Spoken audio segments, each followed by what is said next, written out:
बहुत बार हमने प्रेगनेंसी में ऐसा देखा है कि 7वें 8वें 9वें महीने पे पेट के अंदर ही एक महिला का बच्चा ख़त्म हो जाता है। उसको हमारी भाषा में इंट्रायूट्राइन फीटल डेथ बोलते हैं।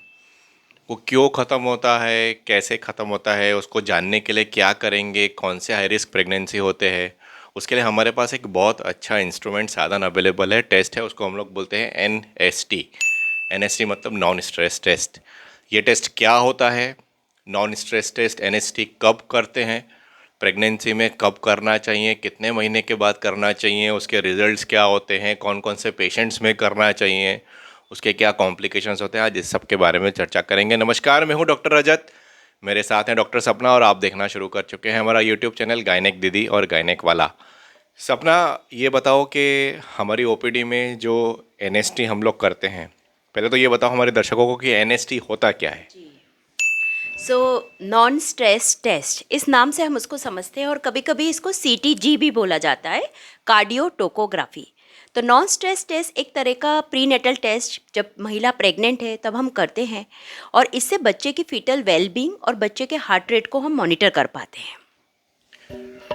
मतलब एक प्रकार की जब हम लोग डिटेल में बात करेंगे तब हम बताएंगे। ये नॉन स्ट्रेस मतलब बच्चे को कोई स्ट्रेस नहीं है, तब बच्चे की धड़कन पे क्या असर होता है उससे हमको नॉन स्ट्रेस टेस्ट पता चलता है। बेसिकली इस टेस्ट में हम बच्चे की धड़कन मतलब फेटल हार्ट रेट, मदर के यूट्राइन कॉन्ट्रैक्शंस और बच्चे के मूवमेंट मॉनिटर करते हैं।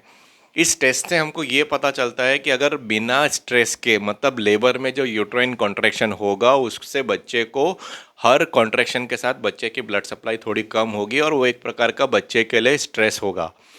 अगर बच्चा विदाउट स्ट्रेस भी अगर बच्चे को तकलीफ़ हो रही है तो लेबर के टाइम पे उसको स्ट्रेस ज़्यादा होगा और वो शायद लेबर पेन सहन ना कर पाए या फिर बहुत लंबा लेबर पेन सहन नहीं कर पाए। इसलिए हमारे लिए NST बहुत ज़्यादा इंपॉर्टेंट है।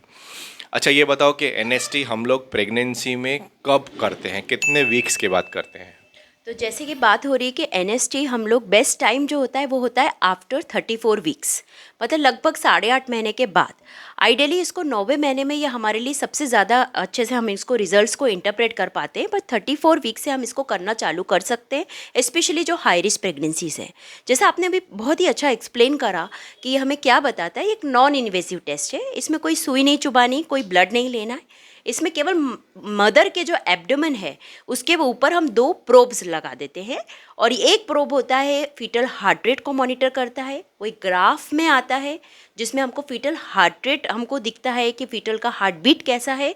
और दूसरा जो प्रोब होता है मदर के पेट के ऊपर लगाया जाता है, जो मदर को अगर कोई लेबर कंट्रैक्शंस हो रहे हैं या यूट्राइन कंट्रैक्शंस हो रहे हैं या लेबर पेन है तो उसको इंडिकेट करता है।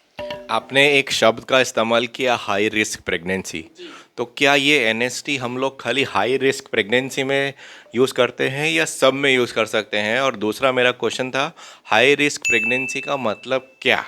जी, हाई रिस्क प्रेगनेंसी इसमें तो ये खास यूज़ करना चाहिए क्योंकि जब 8वां 9वां महीना होता है तब हम लोगों को बहुत चिंता होती है कि बेबी अंदर ठीक है कि नहीं।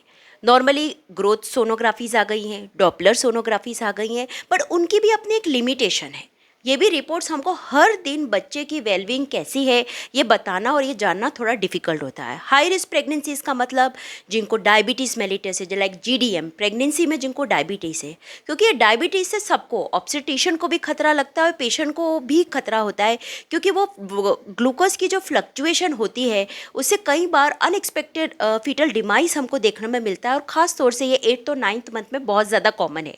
तो हाई रिस्क प्रेगनेंसीज में हमारी GDM आ गई, कोई भी ब्लड प्रेशर कॉम्प्लिकेटिंग प्रेगनेंसीज हो गई, कोई ग्रॉस ओबेसिटी है, एल्डरली पेशेंट्स है, या जिनको बार बार रेकरेंट अबॉर्शंस की हिस्ट्री है या प्रीवियस बैड ऑब्स्टेटिक हिस्ट्री है, मतलब प्रीवियस उनका 7वें 8वें महीने बच्चा पेट में ख़त्म हो चुका है।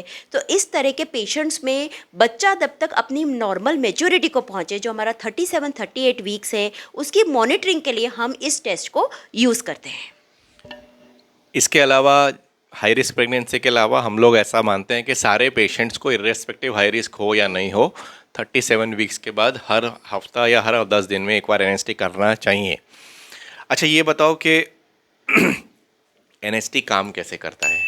जी, तो नॉन स्ट्रेस टेस्ट एक डब्बे जैसी मशीन होती है और उसके साथ 2 प्रोब्स लगे हुए थे। प्रोब मतलब एक छोटा सा मॉनिटर जैसा जो मदर के एब्डोमेन पे हम जेली लगा के टेप के फिक्स कर देते हैं।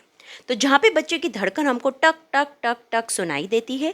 और एक दूसरा प्रोब होता है जो कार्डियो टोको प्रोब हम बोलते हैं, टोको प्रोब, जो हमको अगर लेबर में कंट्रैक्शंस है, अगर मदर को लेबर पेन्स है तो वो हमको कंट्रैक्शंस का ग्राफ उसमें दिखाता है। तो देर आर 2 पैरामीटर्स जो बेसिकली हम इसमें स्टडी कर रहे हैं। और थर्ड जो प्रोब होता है वो मदर के हाथ में हम दे देते हैं। उनको बोलते हैं कि पूरे एनएसटी टेस्ट का जो प्रोसीजर टाइम है उसमें अगर बेबी के फीटल मूवमेंट्स उनको फील हो रहे हैं तो उस समय उसको दबाना है, उसको क्लिक करना है। तो इस तरह से हमको फीटल मूवमेंट्स भी पता पड़ते हैं। और फीटल मूवमेंट्स के साथ बच्चे का जो हार्ट रेट है वो एक्सेलरेट कर रहा है कि डेसेलरेट कर रहा है, ये सब हम स्टडी कर पाते हैं। आपने मेरा अगला क्वेश्चन का जवाब स्टार्ट कर दिया कि हम लोग एनएसटी टेस्ट को इवेल्युएट कैसे करते हैं, हम उस टेस्ट में क्या देखते हैं, तो आप उसको थोड़ा सा डीप में बताएं। तो अभी सवाल उठता है कि हम इसको पहचाने कैसे कि हमारी रिपोर्ट नॉर्मल है कि नहीं। तो सबसे पहले हम हार्ट रेट की बात करते हैं। हार्ट रेट में क्या होता है कि हमारी बीट टू बीट वेरिएबिलिटी होती है। एक नॉर्मल फीटस का अगर हार्ट रेट समझे तो 120 से 160 बीट्स पर मिनट, ये नॉर्मली हम एक नॉर्मल रेंज हम पकड़ के चलते हैं। अगर वो हार्ट रेट इस रेंज के अंदर है तो हम बोलते हैं बिल्कुल नॉर्मल है। लेकिन कई बार ये हार्ट रेट उसके बाहर भी जाता है, जैसे 160 से ऊपर क्रॉस करता है, जिसको हम एक्सीलरेशंस बोलते हैं। तो पहली जो ग्राफ होता है, तो ग्राफ में सबसे पहले बीट टू बीट वेरिएबिलिटी मतलब 5 to 10 बीट्स ऊपर नीचे छोटी छोटी जो रिदम है ये है कि नहीं, कि एकदम स्ट्रेट लाइन है कि ऐसी छोटी छोटी बीट टू बीट वेरिएबिलिटी है कि नहीं, ये मौजूद है कि नहीं, ये सबसे इंपॉर्टेंट नंबर 1 पॉइंट है। उसके बाद दूसरी चीज़ होती है कि इन बिटवीन जो हमारा एनएसटी का टाइम होता है, जो नॉर्मली 15 से 20 मिनट लेते हैं, maximum 20 minutes, minimum 10 to 15 minutes, तो उसमें कोई एक्सीलरेशंस है कि नहीं। एक्सीलरेशंस मतलब हार्ट रेट जब एक्सीलरेट कर रहा है, मे बी 160 जा रहा है, 170 जा रहा है, 10 to 15 बीट्स अपनी बेस लाइन से ऊपर वो जा रहा है और नीचे आ रहा है, वो एक्सीलरेशंस है कि नहीं। Like 2 to 3 accelerations are normal. और इसके साथ ही इसमें कोई भी अगर डेसिलरेशन मिलता है, डेसिलरेशन का मतलब कि ऐसी हार्ट बीट जो 120 लेवल को क्रॉस करके लोअर लिमिट में जा रही है, मे बी 90 या 80 की तरफ जा रही है, डिप कर रही है, तो ये डेसिलरेशंस अब नॉर्मल होते हैं और ये हमको खास ध्यान रखने पड़ते हैं। और इस प्रोसेस में बच्चे के मूवमेंट कितने हुए, 2 to 3 मूवमेंट्स होते हैं, तो ये नॉर्मल होता है। मतलब 3 चीज़ें देखते हैं, beat to beat variability straight line नहीं होनी चाहिए, ऐसी सॉ टूथ अपीयरेंस होनी चाहिए, एक्सीलरेशन 2 से 3 होने चाहिए 15 से 20 मिनट के इंटरवल में, और डेसिलरेशन नहीं होने चाहिए। ये हम लोग बोलते हैं इसको रिएक्टिव एनएसटी, रीएश्योरिंग एनएसटी, मतलब बच्चे को अंदर तकलीफ नहीं है। लेकिन लेबर के जब पेशेंट डिलीवरी के टाइम पे लेबर में होता है तो वो डेसिलरेशंस होते हैं, इसका मतलब हमको घबराने की ज़रूरत नहीं है। 2 प्रकार के डेसिलरेशन होते हैं, अर्ली, लेट और वेरिएबल डेसिलरेशन। अर्ली डेसिलरेशन नॉर्मल होता है, लेट डेसिलरेशन थोड़ा सा एबनॉर्मल होता है, हम लोगों को उसमें कुछ एक्शन करना पड़ता है। और वेरिएबल डेसिलरेशन नॉर्मली जब बच्चे के आजू बाजू कॉर्ड अराउंड नेक होती है तो उसमें होता है। अच्छा, आपने बता दिया कि एनएसटी में 20 से 30 मिनट लगते हैं। आपने ये भी बता दिया कि हम उसको मदर को बोलते हैं कि जैसे ही बच्चा घूमे आप उसमें दबाएं। सपोज़ 20 मिनट में बच्चा एक भी बार नहीं घूमा तो हम लोग क्या करेंगे? जी, कई बार बच्चा सो जाता है, जैसे बच्चे की स्लीप साइकिल होती है 90 मिनट्स की स्लीप साइकिल, इसलिए नॉर्मली हम पेशेंट को बोलते हैं, या कई बार पेशेंट भूखे पेट आ जाते हैं, उन्होंने कुछ खाया नहीं होता है, सुबह से नाश्ता भी नहीं करा होता है, तो हम लोग नॉर्मली इस टेस्ट के लिए बोलते हैं कि आप अच्छे से नाश्ता या पेट भर कर खाना खा के आएँ। और ग्लूकोज की कमी की वजह से भी कई बार मूवमेंट नहीं होते। अगेन हमको इसके साथ अगर मूवमेंट नहीं है तो हमको सोनोग्राफी करके देखनी पड़ती है कि उसमें पानी बराबर मेंटेन हो रहा है। कई बार कुछ पेशेंट्स में पानी पहले से ही कम होता है, जिनको ऑलरेडी ओलिगोहाइड्रोमिनाज है और उनको ऑलरेडी बेबी के मूवमेंट्स कम फील हो रहे हैं क्योंकि पानी कम हो रहा है, तो उनमें भी होता है। इसके अलावा हमारे जो डॉपलर पैरामीटर्स है, CP ratio, cerebro placental ratio बराबर है कि नहीं, और अगर वो डॉपलर सोनोग्राफी नहीं करवाया है तो फिर हम डॉपलर सोनोग्राफी का डिसाइड करते हैं। पता, अगर 20 मिनट में मदर को एक भी बार बच्चा नहीं घूमे तो हम लोग 3 चीज़ें करते हैं। एक मदर को बोलते हैं कि आप थोड़ा चलें, एक उसको बोलते हैं कि आप थोड़ा सा ग्लूकोज का पानी पिएं, और एक लास्ट चीज़ करते हैं कि हम लोग VAST, vibro acoustic stimulation test, कभी कभी पेट पे हम लोग बच्चे को थोड़ा सा हिलाते हैं ताकि वो बच्चा स्टिमुलेट हो, या फिर ज़ोर से ताली बजाते हैं बच्चा स्टिमुलेट हो साउंड से, वो कर सकते हैं। इसके अलावा जैसा सपना ने बोला, अल्ट्रासाउंड करते हैं। अगर फिर भी नहीं होता है तो हम लोग 6 घंटे के बाद दोबारा एनएसटी रिपीट करते हैं। अच्छा, ये बताओ कि सपोज एक बार हमारी एनएसटी, आपने रिएक्टिव एनएसटी बताया, आपने नॉन रिएक्टिव एनएसटी बताया, एक बार अगर नॉन रिएक्टिव एनएसटी या नॉन रीएश्योरिंग एनएसटी आई तो इसका मतलब हमको तुरंत कुछ एक्शन लेना है, या हम लोग कुछ दूसरा चीज़ कर सकते हैं? जी। अब नॉन रीअश्योरिंग एनएसटी में काफ़ी सारे अलग अलग डिफरेंट सिनेरियोज हो सकते हैं। जैसे सबसे पहले तो एक आ गई कि बीट टू बीट वेरिएबिलिटी नहीं है, एक्सीलरेशन नहीं है, लेकिन बच्चा घुमाए और थोड़ा सा वेरिएबिलिटी कम है, तो उस तरह के केसेस में हम उनको फिर से खाना खा के और अच्छे से 6 से 8 घंटे के बाद बुला सकते हैं। उनको अपने बेबी मूवमेंट्स फील हो रहे हैं कि नहीं, ये उनको बोलेंगे ध्यान रखने के लिए। डेली फीटल मूवमेंट काउंट का चार्ट भी हम देते हैं। अगेन हम केस को एज अ होल देखते हैं कि उनका एज ग्रुप क्या है, उनको कोई बैड ऑब्स्टेटिक हिस्ट्री है, कोई बीपी है, कोई डायबिटीज़ है। अगर सब कुछ नॉर्मल है, पानी नॉर्मल है, डॉपलर पैरामीटर्स नॉर्मल है, तो एक एनएसटी अगर नॉन रीअश्योरिंग है तो हम उस पर नहीं जाते हैं, बिकॉज हम बाकी सारी चीज़ों को साथ में लेके चलते हैं। पर यही सेम सिनारियो एक हाई रिस्क पेशेंट में आ गया, जिसमें बीपी है या मे बी डायबिटीज़ है या एल्डरली है, हाई रिस्क प्रेगनेंसी है, और उसमें अगर इस तरह का सिनेरियो है तो हम उसको 6 घंटे के बाद फिर से रिपीट करेंगे, मे बी डॉपलर सोनोग्राफी को रिपीट करेंगे। उसके अगले 6 घंटे के अंदर मदर को मूवमेंट्स फील हो रहे हैं कि नहीं वो हम चेक करेंगे, तो हम लोग ज़्यादा अलर्ट हो जाएंगे और ज़्यादा फ्रीक्वेंट मॉनिटरिंग करेंगे। अच्छा, सपोज़ हमने कोई पेशेंट का डॉपलर करवाया और वो नॉर्मल है और पेशेंट अगले दिन हमारे पास आया कि सर मैडम मेरे को बच्चा कम घूम रहा है, हम उसको एनएसटी के लिए भेजेंगे। एनएसटी सपोज़ नॉर्मल आती है, तो क्या ये डॉपलर और एनएसटी सेम चीज़ है या दोनों अलग अलग चीज़ बताते हैं? पेशेंट बोलेगा सर अभी तो मैंने डॉपलर में खर्चा करवाया, मैं एनएसटी में क्यों खर्चा करूँ? आप उस पेशेंट को क्या एक्सप्लेन करेंगे? बहुत ही आपका अच्छा सवाल है कि दोनों ही टेस्ट टोटली अलग अलग टेस्ट है। डॉपलर सोनोग्राफी हमको बच्चे की प्रॉपर अप्रोप्रिएट ग्रोथ है कि नहीं, कोई ग्रोथ रेस्ट्रिक्शन है कि नहीं वो बताता है। उसमें एस्टिमेटेड फीटल वेट बताता है कि अभी बच्चे का वजन किस लिमिट पे चल रहा है।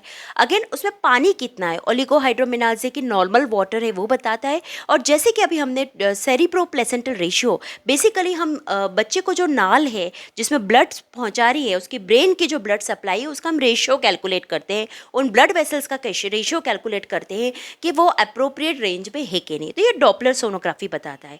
लेकिन अगर बच्चे को कोई इमीडिएट स्ट्रेस है, जैसे कई बार क्या होता है कि बच्चा कई बार पेट में लेटरिन कर जाता है, कोई भी कारण से हो सकता है, तो वो कोई भी सोनोग्राफी दुनिया में नहीं बता सकती है।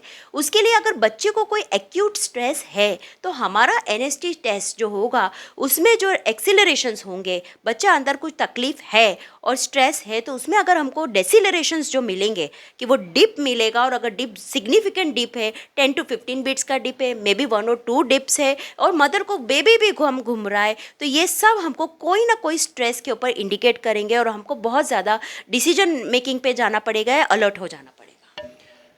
डॉपलर बेसिकली बच्चे को मिलने वाले ब्लड सप्लाई के बारे में बताता है। 3 चीज़ें का डॉपलर देखते हैं, एक umbilical artery Doppler, uterine artery Doppler और middle cerebral artery Doppler. Umbilical मतलब मदर के प्लेसेंटा में से बच्चे के हार्ट में कितना ब्लड जा रहा है वो। मिडल सेरिब्रल मतलब बच्चे के अम्बिलिकस में बच्चे के ब्रेन में कितना जा रहा है, ब्लड जा रहा है वो। एक सपना ने CPR सेरिब्रो प्लेसेंटल रेशियो के बारे में बात किया, उसमें हम लोग अम्बिलिकल और मिडल सेरिब्रल का रेशियो निकालते हैं वो।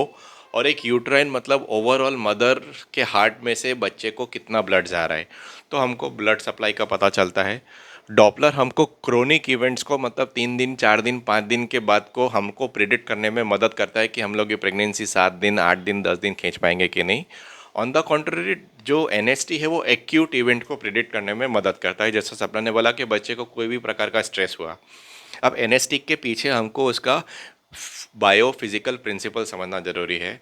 जब हमारे बॉडी में 2 सिस्टम्स होते हैं, एक सिंपैथेटिक नर्वस सिस्टम, एक पैरासिम्पैथेटिक नर्वस सिस्टम। जब भी बच्चा स्ट्रेस में होता है तो सिंपैथेटिक नर्वस सिस्टम स्टिमुलेट होता है। सिंपैथेटिक नर्वस सिस्टम हमारे हार्ट रेट को बढ़ाता है और parasympathetic nervous system heart rate को कम करता है। तो वो जब स्ट्रेस डिस्ट्रेस की साइकिल होती है तो वो बच्चे के हार्ट रेट में रिफ्लेक्ट होती है।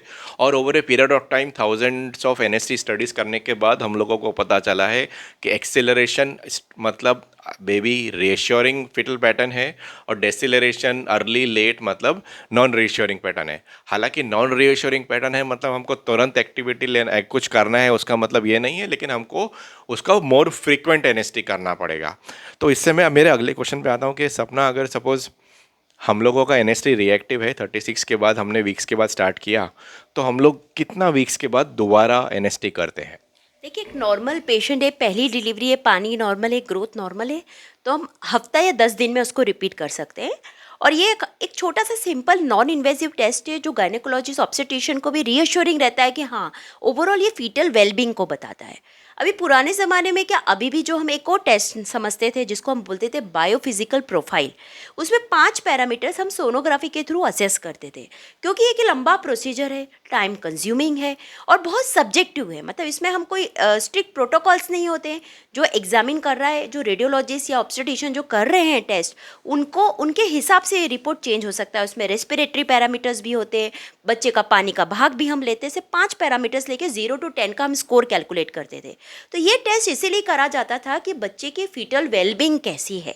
तो उसी के लिए, क्योंकि ये टाइम कंज्यूमिंग टेस्ट है और बार बार करना इसको डिफ़िकल्ट है, हमारे पास एक दूसरा टेस्ट आया जिसको हमने नॉन स्ट्रेस टेस्ट के नाम से, जो हम अभी डिस्कस कर रहे हैं। और इसमें ये दोनों तीनों पैरामीटर्स हमको एक्यूट इवेंट्स की, बच्चे की आज की 24 से 48 घंटे की ओवरऑल वेलबींग कैसी है, उसको हम असेस कर पाते हैं। मतलब बायोफिजिकल प्रोफाइल आज भी करते हैं। अगर एनएसटी रिएक्टिव है और अल्ट्रासाउंड पे खाली एमनियोटिक फ्लूइड अच्छा है तो हम लोग रिएश्योर हो जाते हैं कि अगले 24-48 घंटे में कोई प्रॉब्लम नहीं होने वाली। लेकिन हाई रिस्क पेशेंट है, जैसा सपना ने बताया, तो हम लोग फ्रिक्वेंट मॉनिटरिंग करते हैं, शायद हफ्ते में 2 बार, हफ्ते में 3 बार, और उसके साथ पेशेंट को बोलते हैं कि आप फिटल मोमेंट का काउंट रखें। अच्छा, ये बताओ कि ये एनएसटी करने से पहले पेशेंट भूखे पेट आना चाहिए या पेशेंट कुछ खा के आना चाहिए, उसका क्या फ़र्क पड़ता है? डेफिनेटली हम लोग खाने के बाद ही बुलाते हैं, क्योंकि अगर मदर हाइपोग्लाइसीमिक है तो फीटस में भी ग्लूकोज लेवल कम होने की वजह से जो appropriate baby movements NST procedure में होना चाहिए वो नहीं होते और हम अपने रिजल्ट्स को इंटरप्रेट नहीं कर पाते हैं। So that is one. अगर हम ये बार बार एनएसटी करना क्यों चाहते हैं, आफ्टर ऑल ये सवाल एक उठता है कि आपको क्यों करना है। और हमने बोला कि फीटल वेलबींग को जाना है, लेकिन मैं यहाँ पे एक पॉइंट और बताना चाहूँगी कि हमारे लिए बेबी का मेच्योरिटी बहुत ज़्यादा इंपॉर्टेंट है डिलीवरी के पर्पज़ से। सपोज़ किसी का हाई रिस्क प्रेगनेंसी है और उनका अगर सिजेरियन सेक्शन भी प्लान करना है, तो हमारे लिए 37 वीक्स हुआ है कि 38 वीक्स हुआ है कि 34 वीक्स हुआ है, ये सारे पैरामीटर्स जो लैंडमार्क्स है, ये बच्चे की लंग मेच्योरिटी के लिए बहुत ज़्यादा इंपॉर्टेंट है। ओवरऑल बच्चे का बाहर आने के बाद उसका प्रोग्नोसिस और डेवलपमेंट के लिए इंपॉर्टेंट है। इसलिए इस तरह का टेस्ट करके हम बार बार अपने आप को रीअश्योर कर पाते हैं कि नहीं, बेबी इज़ फाइन, बेबी को कोई एक्यूट स्ट्रेस नहीं है। और हम बच्चे को थोड़ा 1 वीक या 2 वीक्स इस तरह से अगर खींच लेते हैं तो ओवरऑल उसका मेच्योरिटी में बहुत ज़्यादा फ़र्क पड़ता है। अच्छा, लेबर में पेशेंट आया रात को डिलीवरी के पेन के साथ या लीकिंग के साथ, तो वो टाइम पे हम लोग एनएसटी करते हैं क्या, और अगर करते हैं तो क्यों करते हैं? खासतौर से 9वें महीने में जब बार बार पेन हो रहा है, थोड़ा थोड़ा दुख रहा है, थोड़ा थोड़ा स्पॉटिंग हो रहा है, चिकना पानी आ रहा है या कभी तो पानी ही गिरने लग गया है, उस समय तुरंत चेकअप की ज़रूरत नहीं होती है। स्पेशली जिनकी पहली डिलीवरी होती है, बार बार पर वेजाइनल एग्जामिनेशंस उनमें इन्फेक्शन से इंट्रोड्यूस कर सकते हैं। तो हम लोग इस सिंपल एनएसटी टेस्ट से, ग्राफ से हम जान लेते हैं कि बच्चा बढ़िया है, नॉर्मल है। और अभी पेशेंट को थोड़े थोड़े अर्ली लेबर पेन चालू हुए हैं, हम पेशेंट को रीअश्योर भी कर पाते हैं। रात को भी हम ये रिपोर्ट्स करवा देते हैं, पेशेंट भी रीअश्योर हो जाता है, डॉक्टर भी रीअश्योर हो जाता है और उनको समझाते हैं कि अभी आपको अर्ली लेबर पेन चालू हुआ है और आप सिर्फ लेफ्ट साइड होकर सोइए और आराम से लेबर पेन के बढ़ने का वेट करिए। इसके अलावा जैसे सपना ने बोला, इसको हम लोग एडमिशन टेस्ट भी बोलते हैं। जब सबसे पहले पेशेंट आता है तो अगर हमने एनएसटी किया और एनएसटी रीएश्योरिंग है तो हम लोग या तो उस लेबर को ऑगमेंट कर सकते हैं या इंड्यूस कर सकते हैं, लेबर पेन बढ़ाने के इंजेक्शन स्टार्ट कर सकते हैं, टैबलेट स्टार्ट कर सकते हैं। लेकिन अगर ये एनएसटी नॉन रीएश्योरिंग है तो हम लोग लेबर को ऑगमेंट और इंड्यूस ज़्यादा नहीं करते, क्योंकि उससे बच्चे को ऑलरेडी तकलीफ होने के चांसेस ज़्यादा रहते हैं। इससे हमको ये भी पता चलता है कि हमको कितना लंबा लेबर का ट्रायल देना है।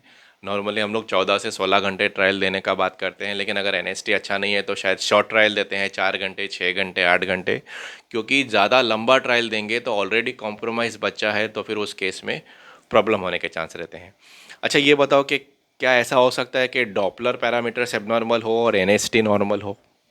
देखिए, कई बार ये डॉपलर पैरामीटर्स एकदम बॉर्डर लाइन होते हैं, तो बिल्कुल हो सकता है। और डॉपलर पैरामीटर्स एकदम बॉर्डर लाइन है और एबनॉर्मल है और एनएसटी नॉर्मल है, तो कई बार हमारे लिए 1 डे और 2 डे, 24 आवर्स और 48 आवर्स भी बेबी के सर्वाइवल में बहुत बड़ा हाथ होता है। इसलिए ये बहुत क्लोजली हमको वॉच करना पड़ेगा। अगेन, टेस्ट अपने आप में एक टेस्ट है, उसकी भी अपनी एक लिमिटेशंस है। For every procedure, every test, कुछ प्रॉज है तो कुछ कौन से, कुछ उनके फ़ायदे हैं तो कुछ नुकसान है। ऐसा नहीं है कि हर डेसिलरेशन एनएसटी में एबनॉर्मल है और तुरंत हम बच्चे को डिलीवर करवा दें। इसलिए बहुत ही जुडिशियसली इनको स्टडी करना पड़ता है और इसका जुडिशियस यूज़ बहुत ज़्यादा इंपॉर्टेंट है। ये वीडियो में हमने एनएसटी के क्वेश्चन आंसर के माध्यम से लोगों को बताने की कोशिश करी है कि बेबी का फिटल वेलबींग बहुत इंपॉर्टेंट है।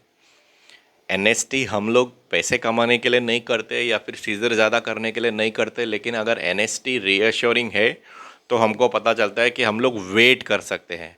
वेट का मतलब लेबर पेन होने का वेट कर सकते हैं, या फिर अगर लेबर में है तो हम लोग 5, 6, 7 घंटे आराम से वेट कर सकते हैं कि बच्चे को तकलीफ़ नहीं है। हालांकि नॉन रीएश्योरिंग एनेस्थी का मतलब ये नहीं है कि हम लोग वेट नहीं कर सकते। नॉन रीएश्योरिंग एनेस्थी का मतलब है कि हमको उसके कारण ढूंढने पड़ेंगे। अर्ली डेसिलरेशन का क्या कारण है, लेट डेसिलरेशन का क्या कारण है, वेरिएबल डेसिलरेशन का क्या कारण है, और अलग अलग कारण के लिए हमको उसका एक्ट करना पड़ेगा। शायद 6 घंटे 12 घंटे बाद दोबारा करना पड़ सकता है, या फिर हमको लेबर को ऑगमेंट करना पड़ सकता है, या फिर शॉर्ट ट्रायल देना पड़े। तो ये सारी चीज़ें हमारा डिसीजन मेकिंग में इम्पॉर्टेंट है।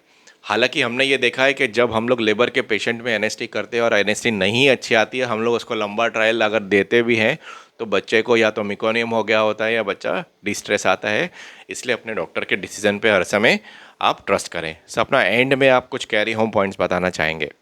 एनएसटी टेस्ट बहुत ही अच्छा टेस्ट है, नॉन इन्वेसिव टेस्ट है, और इसमें ऑब्स्टेट्रिशियंस एज अ गायनेकोलॉजिस्ट हमारे लिए बहुत ही रीअश्योरिंग होता है कि अभी बच्चा बिल्कुल सेफ़ है, इसलिए इसको करवाना चाहिए। इसमें कोई नुकसान नहीं हो। नॉर्मली हम 8वें 9वें महीने से इसको चालू कर देते हैं।